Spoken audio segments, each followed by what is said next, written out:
At Bethpage Black on Monday, U.S. Ryder Cup captain Keegan Bradley gathered his team at the first tee, imagining what it might be like to step up and play alongside them.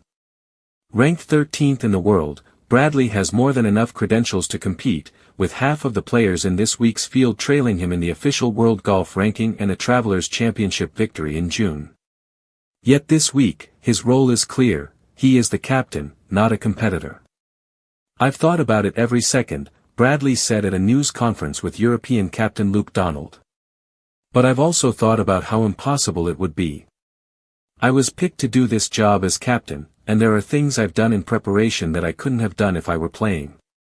Even so, he admits there are moments when he catches himself watching his players down the fairway, imagining being in their group, feeling the pull to compete alongside Scottie Scheffler or anyone on the team. "I feel like I've been called for a bigger cause here, to help our guys play at the highest level. But in the back of my mind, I'm always thinking, I could have been out there." Monday marked the first official day of Ryder Cup week, with the Americans the only team practicing on the course. Bryson DeChambeau, Ben Griffin, Justin Thomas, and Cameron Young were in the first group.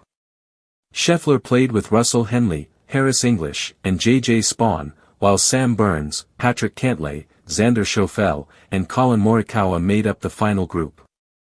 The U.S. team will play a 9-hole practice round Tuesday, while Europe, who arrived last week, completes its first full 18-hole session.